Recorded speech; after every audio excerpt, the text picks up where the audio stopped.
Hello friends आज ना मैं आपको कोई कहानी नहीं सुनाने जा रही, एक सत्य घटना बताने जा रही हूँ जो सच में घटी हुई है, जो आज के समाज की एक कौड़ी सच्चाई है।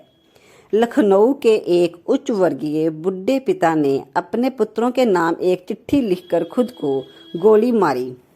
चिट्ठी क्यों लिखी और क्या लिखा, ये जानने से पहले संक्षेप में चिट्ठी लिखने की पृष्ठभूमि जान लेना जरूरी है। पिता सेना में कर्नल के पद से रिटायर्ड हुए। वह लखनऊ के एक पॉश कॉलोनी में अपनी पत्नी के साथ रहते थे। उनके 2 बेटे थे जो अमेरिका में थे, जहां ये बताने की जरूरत नहीं है कि माता पिता ने अपने लाडलों को पालने पोसने में कोई कसर नहीं रखी। बच्चे सफलता की सीढ़ियां चढ़ते गए, पढ़ लिख कर इतने योग्य बन गए कि दुनिया की एक नामी ग्रामी कॉरपोरेट कंपनी में उनको नौकरी मिल गई। संजोग से दोनों भाई एक ही देश में लेकिन अलग अलग अपने परिवार के साथ रहते थे। एक दिन अचानक पिता ने अपने बेटों को खबर की, बेटे तुम्हारी माँ अब इस दुनिया में नहीं रही। पिता अपनी पत्नी की मिट्टी के साथ बेटों के आने का इंतजार करते रहे। एक दिन बाद छोटा बेटा आया जिसका घर का नाम चिंटू था। पिता ने पूछा, चिंटू मुन्ना क्यों नहीं आया? मुन्ना जानी बड़ा बेटा। पिता ने कहा कि उसे फोन मिला, पहली उड़ान से आए। धर्मानुसार बड़े बेटे का आना वृद्ध फौजी ने जिद सी पकड़ ली। छोटे बेटे के मुंह से एक सच निकल पड़ा। उसने पिता से कहा कि मुन्ना भैया ने कहा है कि माँ की मौत पे तुम चले जाओ, पिताजी मरेंगे तो मैं चला जाऊंगा।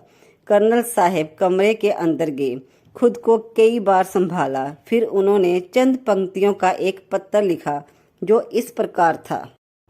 मैंने और तुम्हारी माँ ने बहुत सारे अरमानों के साथ तुम लोगों को पाला पोसा, दुनिया के सुख दिए, देश दुनिया के बेहतरीन जगहों पर शिक्षा दी। जब तुम्हारी माँ अंतिम सांस ले रही थी तो मैं उसके पास था। वह मरते समय तुम दोनों का चेहरा एक बार देखना चाहती थी और तुम दोनों को बाहों में भर कर चूमना चाहती थी। तुम लोग उसके लिए वही मासूम मुन्ना और चिंटू थे। उसकी मौत के बाद उसकी लाश के पास तुम लोगों का इंतजार करने के लिए मैं था।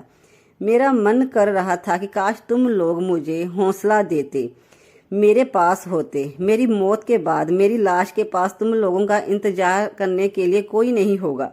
सबसे बड़ी बात ये कि मैं नहीं चाहता कि मेरी लाश निपटाने के लिए तुम्हारे बड़े भाई को आना पड़े। इसलिए सबसे अच्छा है कि अपनी माँ के साथ मुझे ही निपटा कर ही जाओ। मुझे जीने का कोई हक नहीं, क्योंकि जिस समाज ने मुझे जीवन भर धन के साथ सम्मान भी दिया, मैंने समाज को असभ्य नागरिक दिए। हाँ, अच्छा रहा कि हम अमेरिका जाकर नहीं बसे, सच्चाई दब जाती। मेरी अंतिम इच्छा है कि मेरे मेडल तथा फोटो बटालियन को लौटाएं तथा घर का पैसा नौकरों में बांटा जाए, जमा पूंजी आदि वृद्ध सेवा केंद्र में तथा आदि सैनिक कल्याण में दी जाए। तुम्हारा पिता। कमरे से ठा की आवाज आई। कर्नल साहब ने खुद को गोली मार ली।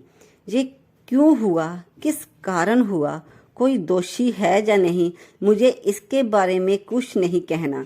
हाँ, ये काल्पनिक कहानी नहीं है, पूरी तरह सत्य घटना है।